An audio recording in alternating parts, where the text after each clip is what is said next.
Aleluia, glória a Deus.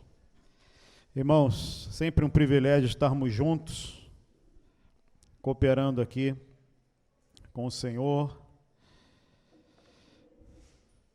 E sempre bom poder rever aqui alguns que a gente não vê sempre. Estivemos em Porto Alegre no encontro passado, né? Então há 15 dias atrás. Teve um grupo relativamente grande aqui de irmãos. Se não me engano, eram 16 irmãos, mais ou menos, moça. E foi muito precioso. Tivemos um tempo muito precioso, muito rico. Estivemos com um irmão da Indonésia chamado Ed Leo. Nós já estivemos com ele em 2015. Então, o conteúdo ministrado não é assim algo totalmente novo para a maioria de nós, mas é sempre muito enriquecedor sermos ministrados, né? E eu não sei se o Salomão já estava com a ideia do dons e ministérios antes. Foi coincidência. Então, assim, calhou muito bem, né, de podermos cooperar com a igreja, através desse seminário, dessa conferência, dentro desse espírito aí do que nós temos recebido. Eu não vou entrar agora nesse assunto, porque a gente vem ministrando isso paulatinamente, nas células, e com muito temor, porque nós queremos, de fato, ter uma prática, né? Não só conceitos, mas ter uma vida prática.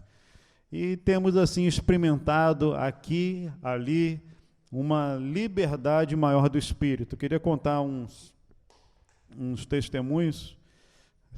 Se eu abrir, acho que o microfone aqui, poderíamos ouvir muitos testemunhos, mas nós oramos aqui pelas crianças, e às vezes a gente faz isso de forma muito automática, né? Então a gente está reunindo aqui, tudo mais, e então agora é o momento das crianças, porque aqui elas vão ficar um pouco dispersas e tal, e às vezes as crianças, a gente olha para elas como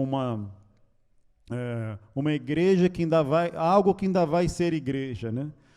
Mas, queridos, há muita graça do Senhor nesses pequeninos, né? Quem tem filho, quem tem neto, quem tem criança pequena, percebe a graça de Deus na vida deles. Acho que eu falei em algum momento aqui para os irmãos, mas eu vou contar esse testemunho de novo. Nós estávamos lá em casa, num grupo pequeno, numa célula, e já há alguns anos que as minhas filhas mais velhas vão recebendo esse encargo de ministrar para mais novas. E eu vejo isso também, a Ellen, enfim, com esse encargo do Senhor de cooperar com as vidas dos mais novos. E nós estávamos, então, lá na nossa célula, no momento de louvor, e aquele burburinho na outra sala, né, da criançada. Ai, meu Deus, a criançada já está na zoeira, né? Aquele burburinho, a gente louvando, e aquele burburinho. Então, acho que alguém vai lá olhar o que está acontecendo, e quando chega lá, estão as crianças profundamente quebrantadas, ministrando umas às outras, chorando muito. E eu não estou falando de crianças tão velhas assim, estou falando de criança mesmo, de 4, 5, 6, 7 anos. Então, foi muito precioso ver essa ministração uns aos outros que eles tiveram ali. E aí, se não bastasse, chega a dona Thalita Cume, e sai daquele mover ali da criançada e já vai direto para cima do Benhozinho, bota a mão na cabeça do Benhozinho, isso no meio da reunião, né? A gente louvando, e vem Thalita lá, começa a orar, não ora em línguas não, tá? Ficou orando, tá? Aquela vozinha dela, não dava para entender direito, mas abençoando o Benhô, acho que profetizando, né, Benhô? Declarando o amor de Deus sobre o Benhô, com a mão assim, na cabeça dele, muita ousadia. Aí o Benhô meio que pega ela, leva para o outro lado, para a cozinha, para ela se acalmar ali, ela ministra. Daqui a pouco, quando ela volta, ela vai na cabeça da Monique e e abençoando. Então, queridos, é muito rico ver quando o corpo de Cristo está mobilizado e todos podemos cooperar como sacerdotes, amém? Sendo canal da vida do Senhor, canal da bênção do Senhor. Definitivamente, nós aprendemos e somos muito mais abençoados quando nos movemos para oferecer algo do que quando recebemos, não é verdade? Então, que o Senhor continue a encontrar em nós um canal vivo dessa prática, né? Sem temor, sem medo, que vocês possam, assim, confiar na direção do Espírito Santo. Às vezes a gente confia pouco na direção do Espírito Santo, às vezes num momento como esse, o Senhor te dá uma impressão, te dá um sentimento, te dá uma palavra, e você, ao receber aquilo, começa, né, a cabeça fervilhando, será, não sei, o que vão pensar de mim, fica com medo, fica com receio, e não se lança com o coração, com ousadia, para liberar aquela palavra. Então, eu queria te estimular, irmãos. Nós servimos a um Deus vivo. O Espírito Santo está em nós. Ele é vivo em nós, ele é forte em nós.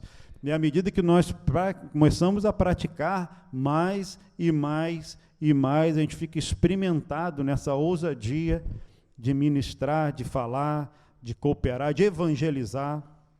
Amém? Então, assim, dando um feedback rápido do retiro, o Senhor nos tem estimulado muito a uma mobilização, a arregaçar as mangas, a praticar aquilo que já temos recebido no Espírito. Amém, irmãos? Que o Senhor possa, ao longo desse final de ano que ainda teremos, a gente vai compartilhando nos grupos pequenos, aqui mesmo em Encontro Geral, progressivamente isso que temos recebido. Amém. Glória a Deus. Vamos abrir a palavra, irmãos, em Lucas, capítulo 15. Lucas, Evangelho de Lucas, capítulo 15. Vamos lá, Lucas 15. Diz assim: aproximavam-se de Jesus todos os publicanos e pecadores para o ouvir, e murmuravam os fariseus e os escribas, dizendo: este recebe pecadores e come com eles. Então lhes propôs Jesus esta parábola: qual dentre vós é o homem que, possuindo 100 ovelhas e perdendo uma delas, não deixa no deserto as 99 e vai em busca da que se perdeu até encontrá-la? Achando-a, põe-na sobre os ombros, cheio de júbilo, e indo para casa, reúne os amigos e vizinhos, dizendo-lhes: alegrai-vos comigo, porque já achei a minha ovelha perdida. Digo-vos que assim haverá maior júbilo no céu por um pecador que se arrepende do que por 99 justos que não necessitam de arrependimento. Ou qual é a mulher que, tendo 10 dracmas, se perder uma, não acende a candeia, varre a casa e a procura diligentemente até encontrá-la? E, tendo-a achado, reúne as amigas e vizinhas, dizendo: alegrai-vos comigo, porque achei a dracma que eu tinha perdido. Eu vos afirmo que, de igual modo, há júbilo diante dos anjos de Deus por um pecador que se arrepende. Continuou. Certo homem, é a terceira parábola, continuou, certo homem tinha 2 filhos, o mais moço deles disse ao pai: pai, dá-me a parte dos bens que me cabe. E ele lhes repartiu os haveres. Passados não muitos dias, o filho mais moço, ajuntando tudo o que era seu, partiu para uma terra distante e lá dissipou todos os seus bens, vivendo dissolutamente. Depois de ter consumido tudo, sobreveio àquele país uma grande fome e ele começou a passar necessidade. Então ele foi e se agregou a um dos cidadãos daquela terra, e este o mandou para os seus campos a guardar porcos. Ali desejava ele fartar-se das alfarrobas que os porcos comiam, mas ninguém lhe dava nada. Então, caindo em si, disse: quantos trabalhadores de meu pai têm pão com fartura e eu aqui morro de fome? Levantar-me-ei e irei ter com meu pai, e lhe direi: Pai, pequei contra o céu e diante de ti. Já não sou digno de ser chamado teu filho. Trata-me como um dos teus trabalhadores. E levantando-se, foi para seu pai. Vinha ele ainda longe, quando seu pai o avistou, e compadecido dele, correndo, o abraçou e beijou. E o filho lhe disse: Pai, pequei contra o céu e diante de ti, já não sou digno de ser chamado teu filho. O pai, porém, disse aos seus servos: trazei depressa a melhor roupa, vestiu-o, ponde-lhe um anel no dedo e sandálias nos pés. Trazei também e matai o novilho cevado. Comamos e regozijemo-nos, porque este meu filho estava morto e reviveu, estava perdido e foi achado. E começaram a regozijar-se. Ora, o filho mais velho estivera no campo, e quando voltava, ao aproximar-se da casa, ouviu a música e as danças. Chamou um dos criados e perguntou-lhe: que era aquilo? E ele informou: veio teu irmão, e teu pai mandou matar o novilho cevado, porque o recuperou com saúde. Ele se indignou e não queria entrar. Saindo, porém, o pai procurava conciliá-lo. Mas ele respondeu a seu pai: há tantos anos que te sirvo, sem jamais transgredir uma ordem tua, e nunca me deste um cabrito sequer para alegrar-me com os meus amigos. Vindo, porém, este teu filho, que desperdiçou os teus bens com meretrizes, tu mandaste matar para ele o novilho cevado. Então lhe respondeu o pai: meu filho, tu sempre estás comigo, tudo o que é meu é teu. Entretanto, era preciso que nos regozijássemos e nos alegrássemos, porque este teu irmão estava morto e reviveu, estava perdido e foi achado. Vamos orar. Senhor, está aqui a tua palavra. O Senhor contou essas histórias há mais de 2000 anos atrás, causando um impacto que até hoje esse texto fala conosco, Senhor, e comunica tantas verdades ao nosso coração. Tua palavra é viva e eficaz e cortante, como uma espada de 2 gumes. Pai, nós pedimos que o Senhor abra a tua palavra e revele a tua glória nessa manhã, iluminando os olhos do nosso coração para te ver mais e mais, e temos os nossos corações sensibilizados com o Senhor e com a tua palavra. Dá-nos de sermos boa terra, Senhor, para receber a tua palavra e frutificar para a glória do teu nome. Abençoa-nos aqui nesta manhã, em nome de Jesus, para a glória do teu nome, Senhor. Esse texto que nós lemos, para mim, é um dos mais emblemáticos da Escritura. Tem uma força muito poderosa ao longo dos séculos. Eu gosto muito de ler, e eu coloco ali entre um dos livros mais preciosos, que mais me enriqueceram minha vida. É um livro do Henry Nouwen, um irmão católico, que escreveu sobre essa parábola, a volta do filho pródigo. Recentemente tive acesso também a um outro irmão chamado Tim Keller, muito precioso. Quem puder ter alguma proximidade com a literatura, e ele escreveu um clássico chamado O Deus Pródigo, especialmente focado também em Lucas 15. E eu lembro também, falando ainda sobre esse texto, do nosso saudoso, querido Moisés de Moraes, lá de Porto Alegre, que enquanto a saúde e a idade lhe permitia vir aqui em Niterói cooperar com a nossa vida, ele chegava aqui e a gente falou: bom, o que será que Moisés vai trazer, né? Qual vai ser a palavra? Ele abria Lucas 15. Aí no outro ano ele vinha e falou, bom, agora o que será que ele vai trazer? E aí ele abria Lucas 15. Aí teve um dia eu falei, bom, agora ele vai...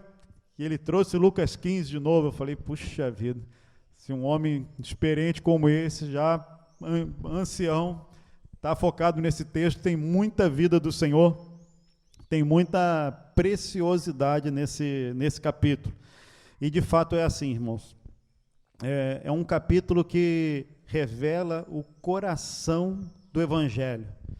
A gente, quando começa a ler o que está escrito ali, existem elementos que revelam o coração do Evangelho. E o verbo de Deus, a própria palavra de Deus, que é a revelação da imagem do Deus invisível, ali falando, comunicando, está revelando essas profundezas do coração do Pai. E qual é o contexto, desse texto? Jesus andava por toda parte, fazendo bem, curando, ministrando, com aquela vida intensa dele, andando por toda parte, fazendo bem, curando todos os oprimidos do diabo. E acontecia uma coisa curiosa com Jesus. Pessoas de vida muito questionável se aproximavam de Jesus. Era muito comum pessoas que não tinham nada a ver do ambiente religioso estar muito perto de Jesus. E isso, de fato, nos causa estranheza. A hora que a gente começa a pensar e olhar para a igreja dos nossos dias, as pessoas que nos cercam, nós percebemos que boa parte das pessoas que nos cercam são pessoas de moralidade muito correta, são pessoas muito certinhas que andam conosco, né? E as pessoas que transitam à nossa volta são geralmente pedras, como a gente chama, pedra 90, né? Então, quando eu estou lá com meu amigo Fred, a nossa confraria, Lopes, tudo mais, com quem que nós nos reunimos? Nossa, a turma, né? Ali falando de Jesus, falando do Evangelho, aquela conversas preciosas. Mas com Jesus era curioso, porque as pessoas que começavam a se aproximar deles eram pessoas de fato listadas ali como os tais dos pecadores, publicanos, pessoas à margem do sistema religioso. Essas pessoas eram profundamente atraídas pela personalidade de Jesus. Jesus era um rabino com autoridade, com poder, com carisma, e que de alguma maneira aquelas pessoas não se sentiam acuadas, não se sentiam culpadas, não se sentiam repelidas por Jesus, elas ficavam seguindo, se aproximando dele, e Jesus, na verdade, chamava essas pessoas. A Bíblia fala que ele comia com essas pessoas. Então, na confraria de Jesus, estavam pessoas que coletavam impostos, e de forma provavelmente desonesta, ou que, no mínimo, eram contrárias ao sistema ali da época, porque se aliava aos romanos. Provavelmente, pessoas ali como prostitutas, ou esse tipo de gente, se aproximava de Jesus. E Jesus ficava com muita alegria com o meio deles.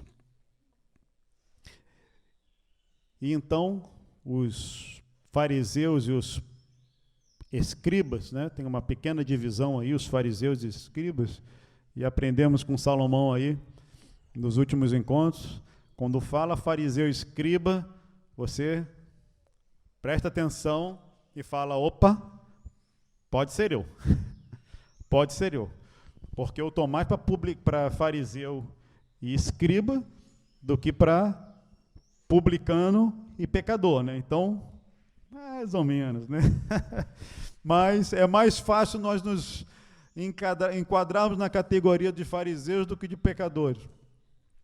E aí os fariseus e os escribas começavam a murmurar entre eles. E essa palavra murmurar dá a ideia não só de que eles falavam uns para os outros, mas que eles começavam a espalhar para as pessoas em volta, de maneira que, olha só, esse homem, vocês acham que ele é um grande profeta, mas ele é esquisito. Como é que ele tem essa autoridade toda se ele anda com essas pessoas? e começaram a criar esse ambiente hostil à palavra de Jesus. É curioso que, um parênteses, né, que essas pessoas, desses fariseus, eles tinham tanta pulga atrás da orelha com Jesus, e era difícil mesmo enquadrar Jesus, né? Porque como que você ali, debaixo de toda aquela tradição, de todos aqueles ritos, e os fariseus, irmãos, provavelmente a palavra original para o termo fariseu é santo, separado. Esses homens, eles queriam e viviam o mais alto rigor do que eles podiam viver da lei. Eles não eram sacerdotes, mas eles se colocavam em todos os ritos de purificação como se fossem de sacerdotes para viver com seriedade a vida com Deus. É claro que havia hipocrisia, mas havia um desejo deles de santidade, de pureza. Então eles não olhavam para Jesus vivendo, comendo no sábado, curando no sábado. Jesus conversava com mulheres. Jesus não lavava as mãos, nem os discípulos deles. E aí ficava aquela pulga atrás da orelha. Esse homem, ele é muito esquisito. Então, ficava aí nessa censura, nesse ambiente hostil. E aí, então, meus irmãos, é que Jesus decide revelar o coração do próprio Deus nesse texto. E ele conta 3 parábolas. O número 3 é um número importante na Bíblia, porque ele dá uma ideia de totalidade, não é como 7, que é de plenitude, mas é de totalidade. Então, nós temos Deus Pai, Filho e Espírito Santo. Nós temos o corpo, a alma e o espírito que nós formamos. Nós temos, quando Deus fala da própria humanidade, são 3 filhos de Noé que vão permear toda a humanidade. Pedro negou Jesus 3 vezes, representando todas as suas fraquezas e suas debilidades. Jesus foi tentado no deserto. A Bíblia fala que ele foi ao deserto para ser tentado, mas o relato das tentações também são 3, e ele não foi tentado só em 3 tentações, foi tentado em tudo, como a palavra de Deus diz em Hebreus, mas ali esse número 3 representa uma plenitude, uma totalidade. E aqui, quando a gente vê Jesus falando 3 vezes a mesma coisa, é porque também existe uma plenitude de verdade que a gente precisa observar com muito cuidado. E hoje eu queria, então, à luz desse texto, pincelar, assim, 4 verdades do coração de Deus. Que a gente meditasse em 4 verdades do coração de Deus expressas nessas imagens que o Senhor trouxe para nós. A primeira delas, primeira verdade das 4 que eu quero compartilhar aqui com os irmãos, é sobre o coração de Deus que ama. Queridos, nós somos um povo muito privilegiado por nós já sermos alvo da graça do Senhor. Mas eu quero que, pela graça de Deus, iluminado pelo Espírito Santo, poder botar em relevo esse aspecto do coração de Deus cheio de amor.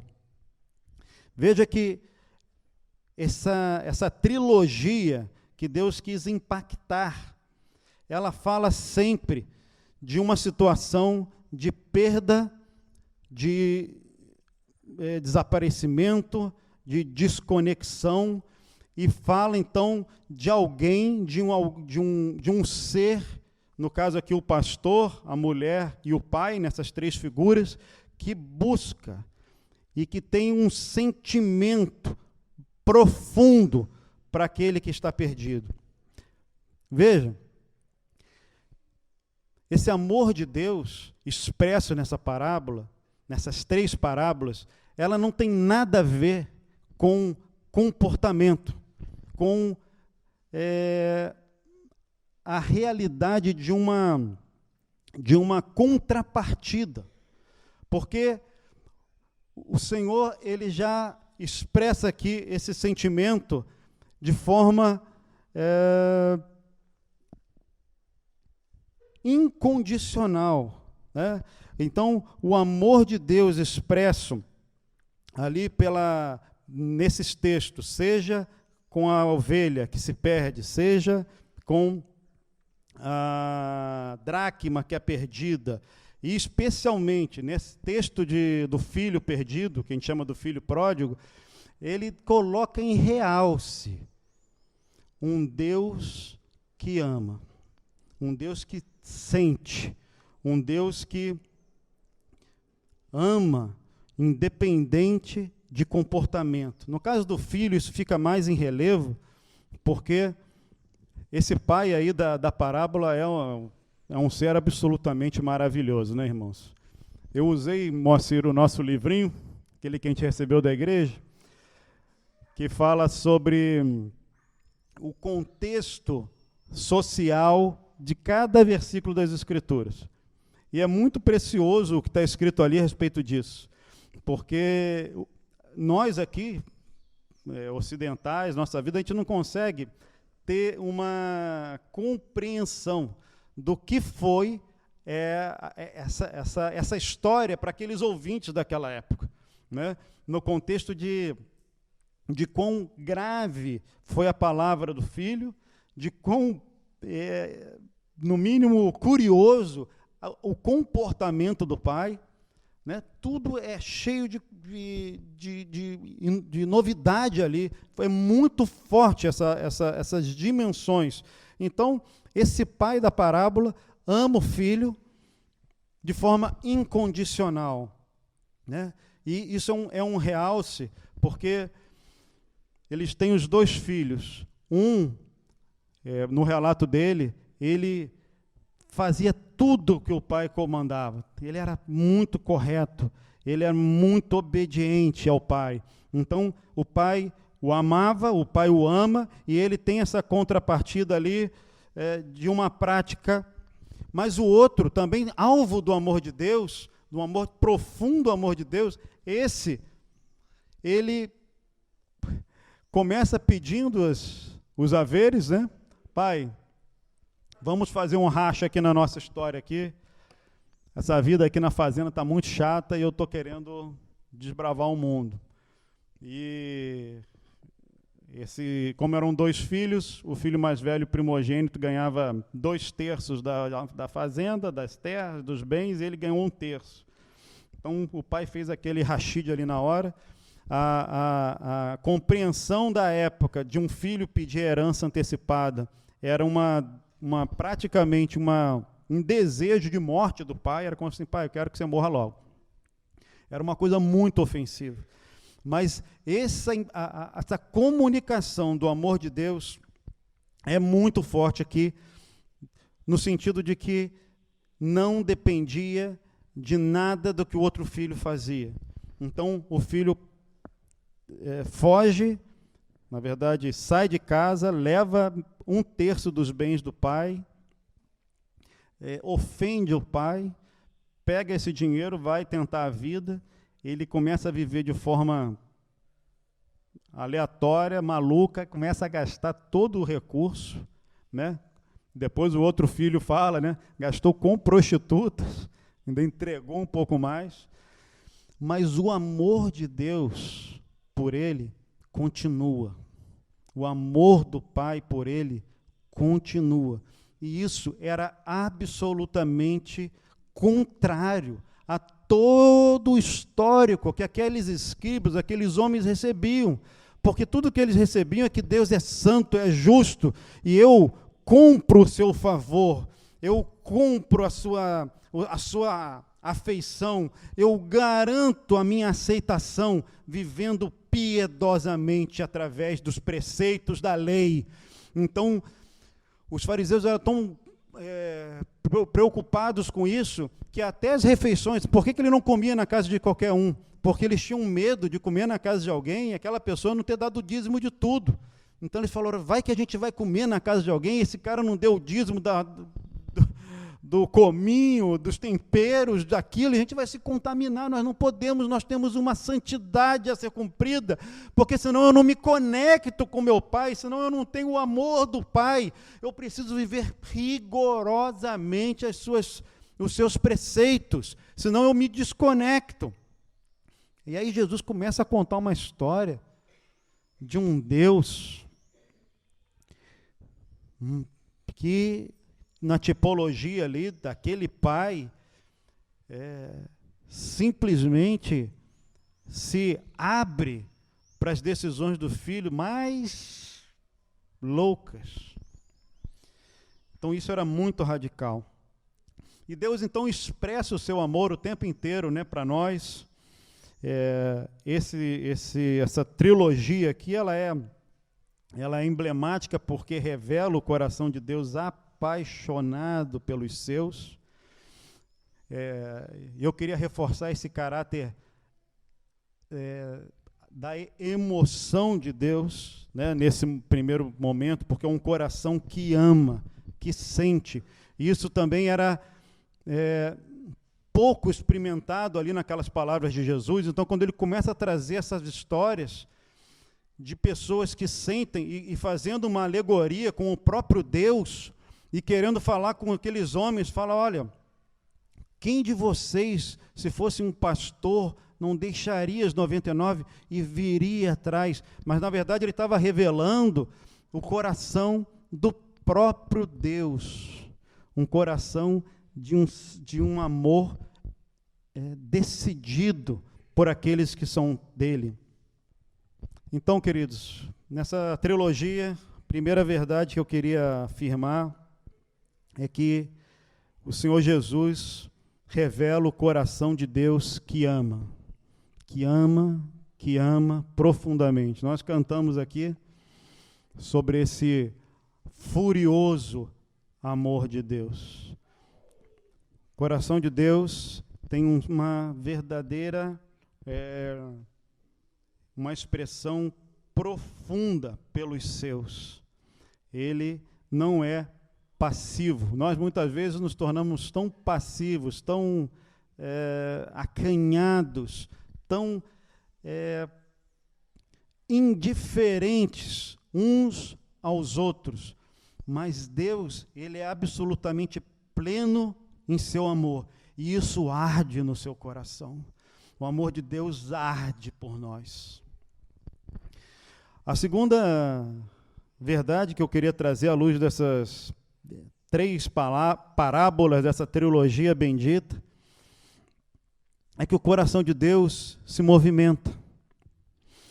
Então, a gente fala do Deus que ama, mas nessa parábola Jesus fala que o pastor procura até encontrar a ovelha. Põe essa ovelha nos ombros, aquela imagem clássica, né, de um pastor com as pernas das ovelhas aqui segurando, e ele carregando. Esse amor de Deus acende a candeia.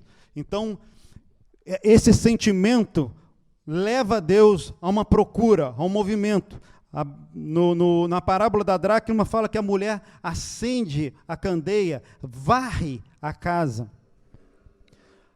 O piso das casas, e provavelmente essa casa aqui era uma casa de um cômodo só, sem janela.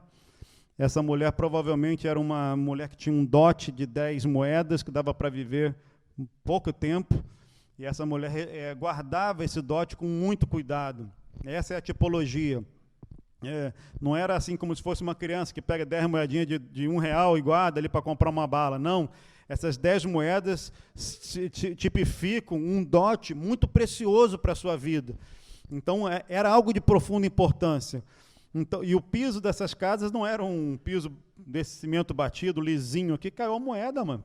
É fácil. Era piso de pedra. Eu não sei quantos de vocês já foram em lugares antigos, aqueles pisos de pedrinha batida. Então, Até hoje, na arqueologia, quando eles querem datar algum sítio arqueológico, eles encontram moedas incrustadas nas frestas, e pelo período da moeda se sabe qual o momento, qual o período histórico que ele se vivia. E ali provavelmente caiu naquele piso uma moedinha que se enfiava nas frestas, e aquela mulher ficava no varre-varre, vassourinha atrás.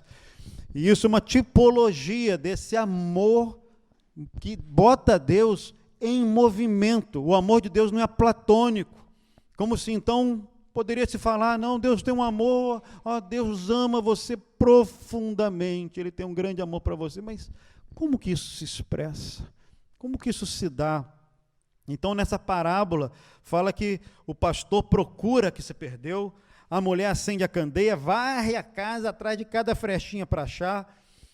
O pai, fala que esse pai, né, da parábola do filho perdido, quando o filho aparece lá longe, o pai de longe o avistou. O pai de longe o avistou. O pai está numa expectativa, está esperando, não está passivo. Então o amor de Deus sempre o coloca em movimento. O amor de Deus não é um amor, assim, um sentimento isolado, não, é um amor profundo. Então, esse amor de Deus é furioso, né? Nós cantamos aqui, preciosa essa música, esse amor de Deus é furioso, porque Ele não desiste nunca. Vocês já pensaram que o amor de Deus não desiste nunca de nós? À luz do que a gente leu aqui desse filho que pintou os canecos, né? Como ficaria eu e você, né, com uma família dessa, com aquela ovelha negra da família, dando um trabalho. Meus irmãos, a gente estaria bem diferente que esse pai. Mas esse pai, representado nesse coração de Deus, não desiste nunca. A palavra da mulher, da dracma, fala que ela procura a moeda com diligência. E essa palavra só está escrita nesse texto, em toda a Bíblia. Dessa mulher que procura diligentemente aquele que perdeu. Eu quero dizer para vocês, queridos, que Deus vai buscar toda ovelha perdida do seu aprisco. Amém? O Senhor não vai desistir de ninguém, porque assim é o coração dele. Nós desistimos, nós paramos, nós nos frustramos, mas o amor de Deus é furioso, ele é profundo e ele vai até o fim, ele não desiste de nós. O texto lá no Velho Testamento diz: porventura, é possível uma mãe se esquecer de um filho que ainda mama? O que vocês acham? Vocês que são mães, porventura é possível uma mãe se esquecer de um filho que ainda mama? Mas ainda que essa mulher se esquecesse do seu filho, eu não me esquecerei de vocês, diz o Senhor. Então o amor do Senhor é superior a esse amor mais inicial, mais enraizado, que é de uma mulher, de uma mãe com um filhinho, que está ali agora cuidando, depende de tudo, o seio dela é a vida, como é que ela vai esquecer? Mas ainda que ela se esquecesse, o Pai não se esquece. Queridos, eu tenho uma confiança tão profunda nesse amor, porque eu fui alcançado pelo amor de Deus. Vocês provavelmente foram alcançados por esse amor do Senhor. Nós éramos inimigos de Deus, nós não dávamos nada por Deus, nós não queríamos saber de Deus, mas Ele se esforçou, Ele veio a nós, Ele veio a nós. Jó 42:2 diz assim: bem sei que tudo podes, e nenhum dos seus planos pode ser frustrado. Queridos, o que eu quero dizer para vocês é que esse amor de Deus profundo, que se bota em movimento, que o faz como uma flecha ir atrás dos seus objetivos, jamais será frustrado. Amém? Deus é todo poderoso e nenhum dos seus planos se frustra. Você acha que o desejo de Deus por alguém, ele pode ficar assim, eu quero muito, mas eu não consigo? Não, queridos. Ele vai mover, ele vai atrás, ele vai fazer com que circunstâncias aconteçam, como fez com esse filho pródigo, vai gerar fome, vai gerar abandono, vai gerar o que for necessário, para que essa pessoa caia em si e fale, não, eu preciso voltar para minha casa, eu preciso voltar para minha casa, eu não vou ficar como eu estou, não. O Senhor cumpre todo o seu desejo, e Ele vai fazer isso para a glória do nome dEle, irmãos. Salmo 135, 6 diz assim, Deus faz tudo o que lhe apraz. Deus não tem plano frustrados. Vocês estão entendendo? Esse amor profundo dele o coloca em movimento. E quando Deus se coloca em movimento, ele não para. Aleluia! Ele deixa os 99 e vai atrás da que se perdeu. Aleluia. O Senhor tem um coração que ama profundamente. O Senhor tem um coração que se movimenta. Ele objetiva algo e conquista, porque todos os seus planos são dados cabo. O Senhor não se frustra em nenhum desejo dele, porque ele é todo poderoso e cheio de amor. Aleluia! Então, queridos, eu quero já trazer uma palavra de fé ao seu coração, de tantas vezes, tantas orações colocadas, tantas pessoas com quem você aborda, às vezes um parente, às vezes um filho, às vezes uma filha, às vezes um pai, um irmão. Eu quero colocar na tua palavra, no teu coração, uma palavra de fé. O Senhor não desiste dos seus. Ele cumpre, ele se movimenta e sempre cumpre os seus propósitos. Terceiro, irmãos, terceira verdade aqui dessa palavra, dessa trilogia bendita que revela o coração de Deus. O coração de Deus perde para ganhar. O coração de Deus perde para ganhar. Repara só como esse texto fala que esse pastor, ele deixa as 99. Interessante, porque o texto poderia ser diferente, poderia simplesmente falar que esse pastor, ele vai atrás da perdida, ou, enfim, cria situações, mas ele deixa as 99. E fala que deixa as 99 no deserto. Ele deixa as 99 e vai atrás da perdida.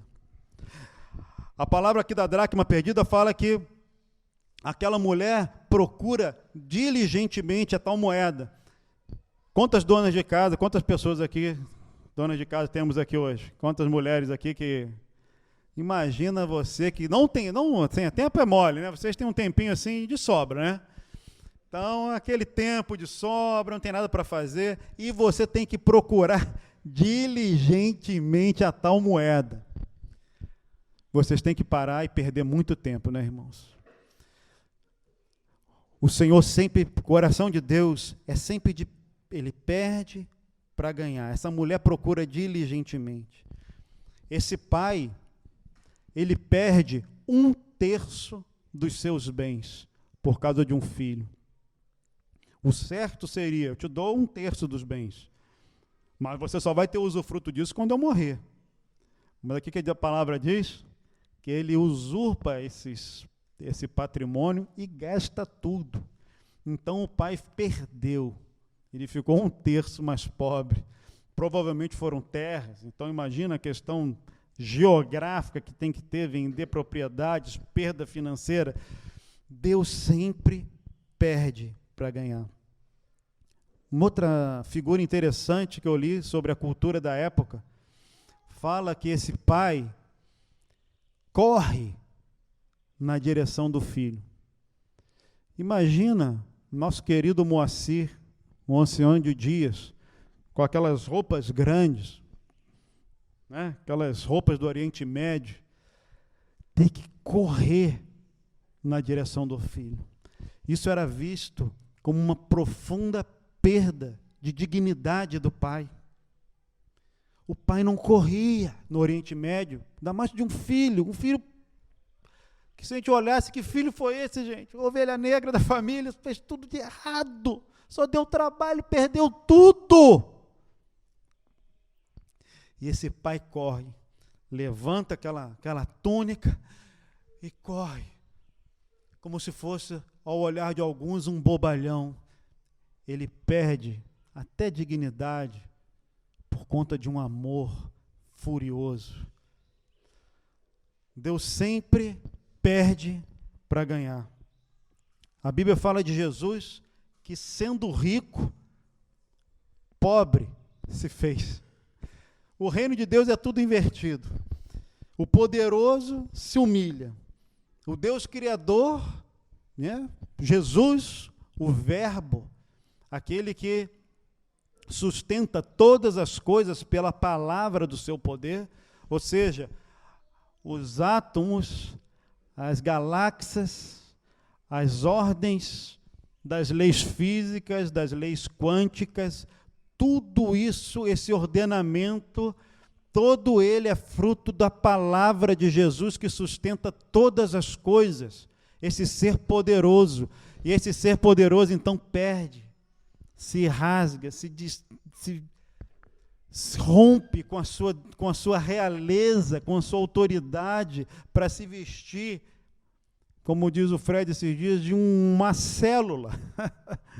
Jesus vira uma célula no útero daquela mulher. Que loucura é essa? Que Deus é esse que perde, que se expõe, que se vulnerabiliza a esse ponto por amor? Virou uma célula no meio de um caos, né? Gente que sabe aí as questões bioquímicas da mulher, a dificuldade que é para um óvulo se procriar ali, virou uma célula que começa a crescer, a multiplicar, e aí vira uma criança, vira um homem que tem que se comer, que tem que fazer necessidades, que sente frio, que sente calor, que trabalha. E Jesus trabalhou 30 anos lá, fazendo a sua marcenaria. O Senhor troca todas as honras. Deus sempre perde, irmãos. Ele abriu mão de todas as honrarias, né? A própria tentação dele, do diabo, falou, falou, eu te dou tudo, aí, os reinos aqui me foram dados, eu dou tudo. E ele abre mão de tudo, e se torna o mais humilde, o mais servo, que se coloca na menor posição, lavando o pé sujo dos discípulos. E para piorar, então, ele tem aquela morte mais ultrajante, uma morte de cruz. Ele abre mão de honra, de glória, ele sempre perde. Ele podia ser servido, mas foi exemplo de humildade, de serviço. Se você pegar os textos messiânicos, esse Messias, ele é todo revestido de bênção. Existe uma bênção na vida do Messias. E toda essa bênção que o Senhor Jesus tinha, o que ele fez? Ele trocou por maldição. Deus sempre perde para ganhar, irmãos. O coração de Deus é de uma generosidade. O mindset dele é totalmente diferente do nosso. Nós corremos a vida, né, querendo nos tornar invulneráveis aos problemas. Nós trabalhamos a vida para que a nossa vida toda funcione, de modo que os problemas não aconteçam, que doenças não cheguem, que meus bens não sejam afetados, que minha família seja preservada, que as minhas questões aqui fiquem intocáveis. Nós, então, queremos criar uma situação de que nada possa nos ferir e nos quebrar. Nós queremos ser invulneráveis. E o caminho de Deus é todo o contrário. Ele quer ser vulnerável. Ele se humilha, ele se torna o menor, ele se torna o pequeno. Nós queremos segurança e Jesus abre mão, né, de toda a segurança, de todo o sucesso, de todas as garantias. Irmãos, vamos ser bem sinceros, Jesus estava com a vida ganha no céu, né?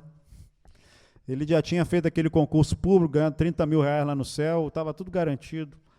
Não precisava se preocupar com nada. Estava santo, inculpável, cheio da glória de Deus, cheio da glória do Pai.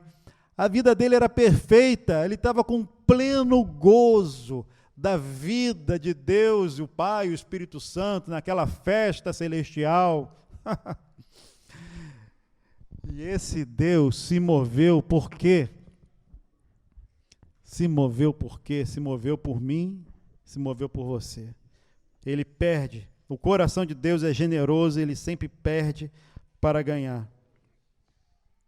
Jesus, ele mostra que o coração do Pai é esse Pai que se corre, que se perde até o seu respeito na comunidade, ele se vulnerabiliza e, ao mesmo tempo, se torna indestrutível. Querido, sabe por quê? Porque ele se torna Senhor da nossa vida. Porque depois que nós somos alvo desse amor, nós nos tornamos escravos dele. Nós somos completamente cativados por esse amor. Nós somos enlaçados por laços dessa vida do Senhor. Não foi o poder de Deus que nos atraiu a ele, irmãos. Não foi o poder, o Deus Todo-Poderoso que nos atraiu. O que nos atraiu foi a humildade de Jesus. O que nos atraiu foi essa vulnerabilidade de Jesus. O que nos atraiu foi a morte dele, foi ele ter perdido tudo por nós. E isso é o que está no coração de Deus. Coração que ama, coração que se movimenta, e coração que perde sempre. Ele vai sempre além. E quem está debaixo desse coração começa a viver assim também, irmãos. Lembra da mulher? Aquela mulher pecadora, que tinha um vaso, que também provavelmente era um dote. Esse dote era muito caro, esse sim, não era uma dracma, mas era um dote que provavelmente valeria trabalho de um ano inteiro, então ela tinha um ano de garantia de vida, era o dote do seu casamento. Num ambiente em que as pessoas morriam muito cedo, aquela mulher tinha uma segurança, onde ela podia confiar, se tudo der errado, meu marido der problema, se tudo acontecer de errado, eu tenho o meu dote, eu tenho esse perfume, ele vai ser o meu sustento. E aí ela encontra Jesus. Encontra Jesus, aquela mulher pecadora tinha sido por quê? Perdoada. A graça tinha sobrepujado generosamente sobre ela. Veio o perdão de Deus, Jesus aceitou aquela mulher era um páreo, ela foi aceita. Ela não perdeu, vou pegar esse meu vaso, pegou aquele vaso, pá, quebra e unge Jesus. Isso foi tão radical que os discípulos, que eram já gente boa, eles olham e falam, cara, que desperdício. Que desperdício. Coitada. Emocional, muito emocional. Olha lá. Não sabe que é o sustento dela. É um desequilíbrio emocional. Aí os discípulos se reuniram e falaram assim, coitada daquela irmãzinha, tem um profundo desequilíbrio emocional, vamos levar ela para o psicólogo, para cuidar dela, porque ela não processa as coisas. E eles falam, puxa, imagina se a gente pudesse pegar esse recurso, vendesse e dá para os pobres. Seria muito mais útil, tantos pobres. A lógica de Jesus é diferente, irmão. A lógica de Jesus, ele é muito generoso. Ele falou, onde for pregado o evangelho, vai ser falado desse fato para que ela seja honrada. E eu estou aqui 2000 anos depois, falando dessa mulher pecadora, que quebra, que rompe generosamente, porque ela tinha o mesmo coração do Pai. O coração do Senhor sempre perde. E por fim, quarto, o coração do Senhor, revelado aqui na trilogia, um coração que ama, é um coração que se movimenta furiosamente para cumprir o seu propósito. É um coração que sempre perde para ganhar, e isso nos aprisiona nele, nos deixa apaixonados pelo Senhor, porque ele não mede esforços, ele vai muito além. Ele não faz sob medida. Foi assim a vida de Jesus, foi assim a encarnação, foi assim a sua morte, foi assim a vida dos discípulos. Irmãos, olha como que é o coração de Deus expresso numa congregação. Aqueles homens foram cheios do Espírito Santo lá em Jerusalém, 120 homens. Começou aquele burburinho, aquela vida de comunhão. Então o que aquelas pessoas começaram a fazer? Começaram a vender suas propriedades. Pô, mas precisava, não era uma coisa, não era melhor organizar a coisa? Vamos fazer o seguinte, todo mundo começa a dar o dízimo aqui, vamos criar um fundo para cuidar dos pobres, tal.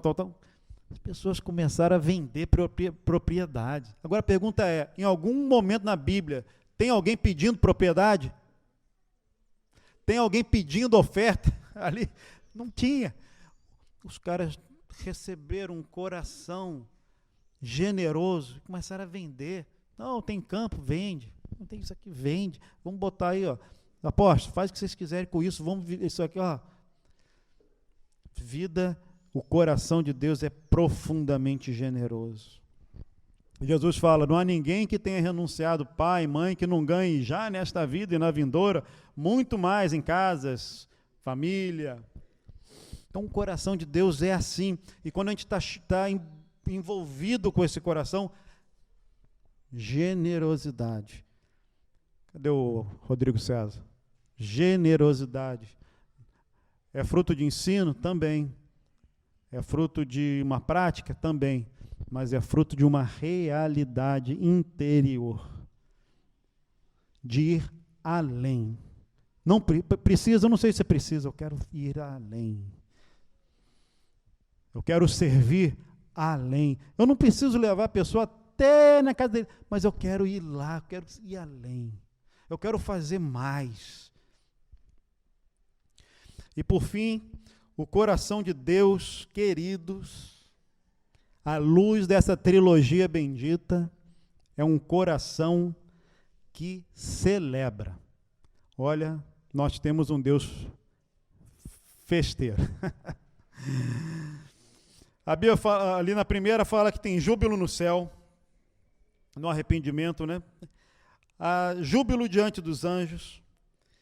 E na parábola do filho pródigo, era preciso que nos regozijássemos e nos alegrássemos, porque este filho estava morto e reviveu, estava perdido e foi achado.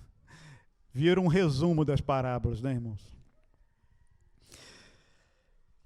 Irmãos, olha, o nosso Deus, a boa notícia é o seguinte, nós fomos chamados para uma grande festa no reino de Deus. Foi bonito aqui, a turma resolveu dar uma alegrada aqui, uma dancinha. Eu vou falar, a nossa vida na eternidade é de festa. O Senhor nos chamou para uma festa. Sabe qual vai ser a festa? As bodas. Nós vamos para uma festança de casamento, irmãos. Você está achando que isso aqui é uma igreja? Não é igreja não, irmãos. Isso aqui é uma preparação para uma grande festa de casamento. Estou brincando, né, queridos? Nós vamos por uma grande festa. Imagina o coração desse pai, quando estiverem reunidos, todos os povos de toda tribo, língua, nação, todos aqueles que ele falou, esses são meus, todos aqueles que ele amou profundamente, que ele foi, resgatou, e ele chegar todo mundo lá, imagina a explosão de júbilo celestial. Nós também, nós somos festeiros, nós aqui, igreja Niterói, a igreja que gosta de festa, é verdade? Nós gostamos de festa. Mas, irmãos, nós não estamos nem um pouquinho diante da grande celebração que vai ser o grande dia do Senhor. Um dia de profunda alegria. Agora, por quê, irmãos? Porque esse Deus é profundamente alegre. Ele é profundamente alegre, perdendo, indo além, sendo generoso. Porque essa generosidade abundante, Jesus foi um vaso que foi derramado. Queridos, pensa comigo. Jesus, ele poderia se ofertar a sua vida por nós, mas ele foi as últimas consequências numa cruz, a pior morte da época. Às vezes eu fico pensando, precisava ser uma cruz, Jesus? A Bíblia não fala de cruz, fala de madeiro, poderia ser uma outra coisa, alguma outra coisa, não tinha cruz no tempo dos profetas, isso é uma invenção romana. Jesus foi um vaso quebrado abundantemente pelo Pai, irmãos, aleluia. O vaso que aquela mulher quebrou foi Deus, ao Senhor agradou moê-lo, fazendo enfermar. O Senhor, o Pai quebrou Jesus, o Pai entregou Jesus. E como fica o nosso coração quando a gente ouve isso? O perdido, quem está longe, quem está perdido dentro de casa, quem está perdido do aprisco, longe. Querido, a palavra de um Deus que ama era arrependimento. Arrependimento pelo quê? Arrependimento por você não estar desfrutando desse Pai. O arrependimento não é para você ser um certinho, para você ter a sua vida toda igual de um fariseu. O arrependimento é falar assim: eu não estou desfrutando da companhia do meu Pai. Eu poderia estar com Ele o tempo todo, eu estou longe. Esse Pai, esse coração, não, eu não posso ficar longe dele. E aí, queridos, na hora que o Espírito Santo começa a gerar em nós um arrependimento, que é um desejo de nos voltar mais para Ele, isso aponta para a conversão e o novo nascimento, sim, mas aponta para a nossa vida diária. Quando nós olhamos para o Senhor, olhamos para esse vaso que foi quebrado, o Senhor Jesus, no madeiro, percebemos o amor de Deus e percebemos que não estamos nos relacionando como deveríamos com o Pai. O que a gente faz? Nosso coração fala assim: eu vou voltar, preciso voltar para ti, preciso me consagrar ao Senhor. Não vai ficar assim: Senhor, eu preciso voltar para ti. É tão gostoso quando a gente ouve a voz do Senhor, né? Nos chamando para Ele. Já passaram por essa experiência? Você ouviu o Espírito Santo assim: olha, vem para pertinho. Então, o coração de Deus é um coração de profundo júbilo, quando há essa categoria bíblica que a gente chama de arrependimento. Quando alguém está indo numa direção, volta e fala: não vou mais para lá, não, vou para cá, vou para perto de Deus. Deus, Ele busca a felicidade dele. Já parou para pensar nisso? A felicidade de Deus, essa alegria de Deus está nas pessoas. E Ele busca desesperadamente essas pessoas para encher mais e mais o seu próprio coração de alegria. E essa felicidade de Deus é expressa na própria glória, na própria divulgação. Aleluia. Concluindo então, irmãos, que a gente faz com uma palavra dessa, né? O sogro fala assim, a gente ouve uma palavra, a gente tem que pensar nela na segunda-feira. Tá bom que a gente reúne domingo, segunda é logo ali.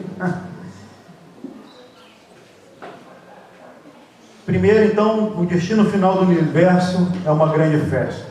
Queridos, nós estamos sendo preparados para festejar com o Senhor. O céu é júbilo, é alegria, porque vamos ter muitos arrependidos, muitos quebrantados, muita gente quebrada, que se humilhou, que buscou o Senhor. A felicidade de Deus, então, será plena, estupenda. Será uma explosão de profunda alegria. Existe um arquétipo em tudo que a gente vê na nossa sociedade do final feliz, não é verdade? Não sei quanto a vocês, mas é muito ruim quando a gente vê um filme, eu não gosto, quando o final é triste. A gente fala assim, eu quero fugir do clichê, né? Eu não quero ficar sabendo coisa clichê, eu quero também algumas coisas mais diferentes. Mas você não torce para tudo dar certo no final? Não dá assim um desejo de que, mesmo quando os caras são bandidos, estão fugindo, você... eu torço para o bandido. Mas a gente, queridos, a gente tem uma impressão em nosso coração, porque nós fomos feitos para o final feliz. Nós fomos feitos por uma história, não para um conto de carochinha, de fada, mas nós fomos feitos para um final feliz.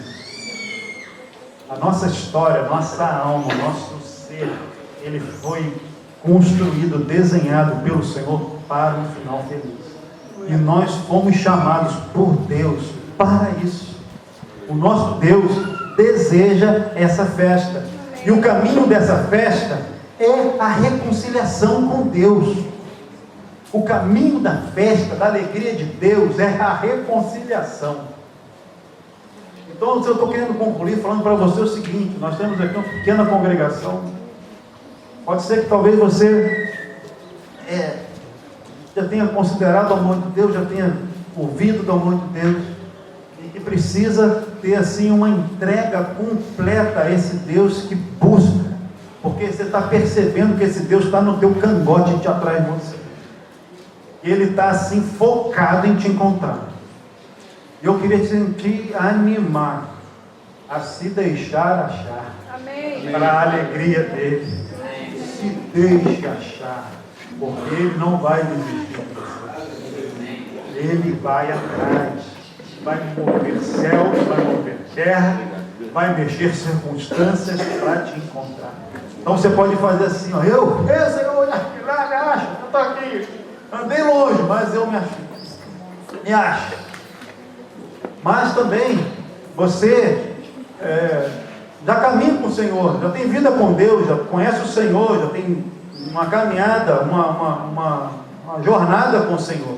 Mas o caminho é o mesmo, irmãos. O caminho é o do arrependimento. O caminho é o do retorno. O caminho é de virar as costas para a sua vida que não está se relacionando com esse Pai. Não um Pai que talvez você tenha aí pensado que Deus é, mas esse Pai revelado nas Escrituras. Então eu queria assim te estimular a considerar isso profundamente. Senhor, como eu estou me relacionando contigo, Senhor? Traz arrependimento ao meu coração, porque eu não quero ficar duro, eu não quero ficar insensível, eu não quero ficar impávido, eu não quero ficar indiferente a esse amor, igual aquele outro filho, não é verdade? Aquele outro filho que estava em contato com o pai, estava lá, fazendo tudo. Pai, o que você precisa hoje? Filho, hoje é capinar, hein? Capina. E hoje eu vou podar. E hoje, filho, hoje você vai negociar uma coisa de boi não sei aonde. Aí vai. Esse filho estava perto, mas longe. Ele estava perto, mas perdido. Ele estava na casa, mas ele era dracma, perdido dentro de casa, porque não desfrutou do amor do pai. O pai tinha tudo para ele, ele estava reclamando que não ganhava um cabrito. Ele não conhecia o coração de Deus, não conhecia. Ele estava perdido dentro de casa. Então, arrependimento. Segunda coisa, essa conclusão é: o coração que ama é um coração que se move, que sempre pede para ganhar e se enche de alegria e satisfação. Nós queremos ir lá para o final da fila, irmãos. Nós queremos que a nossa vida funcione, nós queremos alegria, queremos que a nossa vida seja tudo boa, não queremos conflitos interiores, queremos uma vida saudável emocionalmente, na nossa mente, plena em todos os setores. Nós queremos o final, mas o Senhor fala que a festa vem quando você perde, quando você vai, quando você ama, quando você serve, quando você se coloca. Aí então a alegria vem. Se a gente inverte essa ordem, a gente começa a ter confusão na nossa mente. Então, queridos, eu quero te convocar o seguinte: você quer a alegria do Senhor? Você quer entrar nessa festa? Primeiro, se arrependa do seu coração que não está amando como deveria. Se coloque diante do Senhor. Se coloque assim: eu não estou me movendo fruto desse amor. Eu tenho um sentimento, mas eu fico parado. Provavelmente isso não é o amor de Deus fluindo em mim, porque eu estou parado. O amor de Deus se move, mas não só se move, o amor de Deus vai além, porque Ele sempre perde para ganhar. Então, queridos, e após você perder para ganhar, você tem a reconciliação sua com Deus, um com o outro, e a festa. Aleluia! E a festa. Então eu quero te chamar para essa festa, irmãos, fruto do arrependimento. Olhe para o amor de Deus, se arrependa da sua falta de amor, da sua inércia, da sua mesquinhez e da sua tristeza. Olhe para o amor de Deus na pessoa de Jesus. Se arrependa, volte as costas da sua falta de amor, da sua inércia, da sua mesquinhez e da sua falta de alegria, porque tudo isso o Pai tem para você. O Senhor te chama para expressar o coração dele, no amor, no serviço, né, que revela e que se torna vulnerável, porque você vai além, porque você corre em direção ao perdido, porque você não quer pensar na sua imagem, você não quer perder, não está preocupado com a sua própria pessoa, você está disposto a perder. E por fim, você quer deixar Deus feliz? Você quer alegrar o coração de Deus? Vamos ser ministros da reconciliação. E vamos, com toda a graça e generosidade, compartilhar com as pessoas que existe um Deus que ama, que morreu, que pagou todo o preço para que eles fossem reconciliados. Amém? Sejam cheios dessa mensagem para espalhar essa mensagem, na confiança, queridos, que essa mensagem, essa trilogia, que é uma concentração, que é uma representação da totalidade, um senso de completude para expressar o coração de Deus. Comunique isso com ousadia para tantos e tantos que precisam receber da festa. Sabe por quê, irmão? Tem muita gente triste, querido. Você está cheio de festa aí. Tem muita gente triste. Tem muita gente perdendo a festa do Pai, às vezes dentro de casa. Tivemos um encontro lá em casa e o Senhor me comunicou uma palavra: está entre alguém entre vós triste? Ore. Está entre alguém em vós contente? Cante louvores. Eu sabia que ali havia muito coração triste, mas ninguém quis se revelar. Estava todo mundo com vergonha, um ambiente tão familiar, com tão pouca gente. Eu tive que apontar, eu falei: você está triste? Aí de repente, irmão, começou um, e outro, e outro, e outro. Todo mundo perdido dentro da casa do Pai, sem festa, sem alegria, desprovido do amor de Deus, desconectado do amor de Deus. Por quê, irmãos? Vamos nos reconciliar agora para a glória dele. Vamos entrar nessa festa, nesse júbilo do Senhor, sem perder mais tempo. Vamos nos lançar na direção dele. Vamos celebrar o seu amor. vamos dançar na sua presença, vamos nos regozijar em Deus, vamos celebrar esse Cordeiro, porque Ele fez tudo por nós, irmão. Isso aqui não é uma brincadeira que nós nos reunimos, é uma realidade espiritual. Vamos celebrar esse Cordeiro. Amém, irmãos? Aleluia.